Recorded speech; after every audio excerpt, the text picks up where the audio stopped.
Welcome back to The Explainer. Today we're diving into a really big question for anyone in a leadership role. How do you stay strong and get things done without, becoming a bully?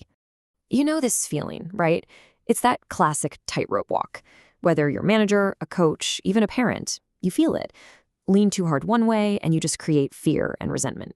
But if you don't lean in enough, well, you can lose respect and nothing gets done. So what's the secret? Where's that sweet spot? Well, the answer isn't about picking a side, aggression, or passivity. It's actually about finding this third path, a really powerful middle ground.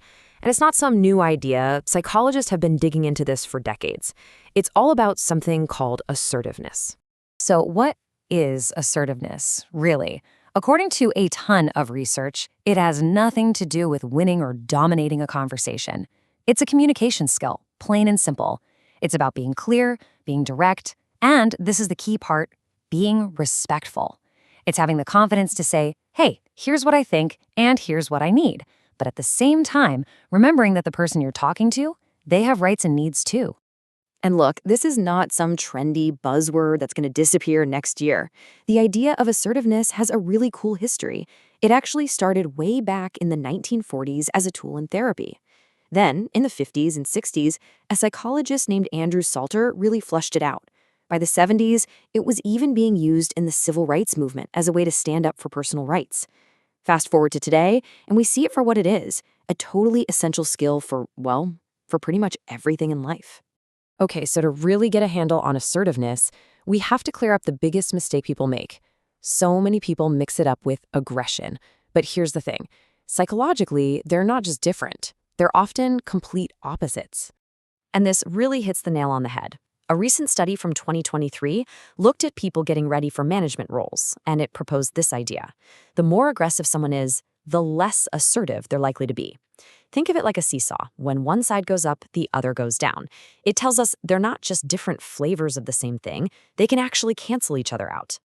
So here's the bottom line, the critical difference. It all boils down to intent and respect. The goal of being assertive, it's about communication and finding common ground. The goal of being aggressive, it's about domination and winning at all costs. Assertiveness protects your rights and the rights of others. Aggression, it protects your rights by stomping all over theirs. One builds relationships, the other, well, it just blows them up.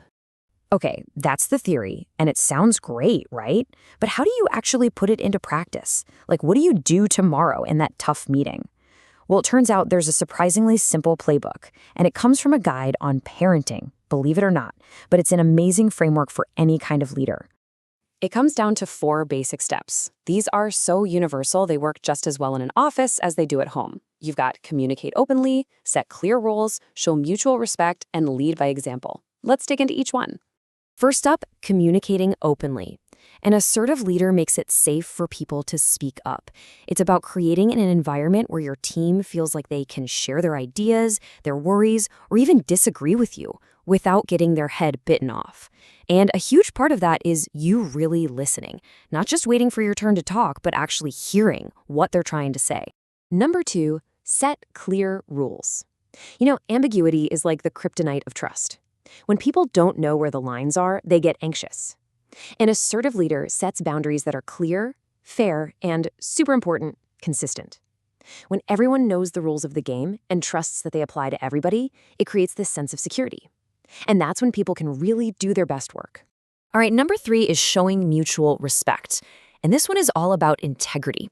It's simple, really. Do what you say you're going to do. If you make a promise, you keep it. And, just as important, if you mess up, you own it. Saying, I was wrong, I'm sorry, isn't weak. It's actually one of the most powerful ways to show people you respect them. And that brings us to the last step, which is honestly the most powerful one of all. Lead by example. At the end of the day, your team or your kids, they're going to pay a lot more attention to what you do than what you say. You want honesty? Then you've got to be honest. You want a strong work ethic? You better show one. Your actions set the standard. Period. You're the one everyone is watching. Okay, so we've talked about what assertiveness is, and we've got a 4-step playbook for how to do it. But now let's pull back and look at the why. Why does getting this right matter so much? Why is this skill the one that can make or break a leader? Well, psychologists have this term psychological readiness for management. It sounds a little academic, but what it really means is having the right internal toolkit, the right mindset, motivation, and emotional intelligence to be a truly effective leader. And the big takeaway here is that leadership isn't just about the job title on your business card, it's about what you're capable of. And this is exactly where all comes together. Research shows that assertiveness isn't just a nice to have, it's a core ingredient of that leadership readiness. It's what powers everything else: good communication, sorting out conflicts constructively, and building a team that's based on trust. It's not just a theory, it's what leadership looks like in the real world.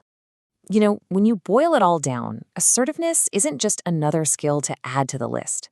You could argue it's the number one communication skill that can completely change the game for you. It's how you influence, guide, and truly lead people. So let me leave you with this. The next time you're in a tough spot, a tense negotiation, a difficult conversation with an employee, any kind of conflict, just pause for a second. Remember, you have a choice. You don't have to fall back on aggression or just cave in. You can choose that third path, the path of the assertive leader. And who you choose to be in that moment, well, that pretty much defines everything.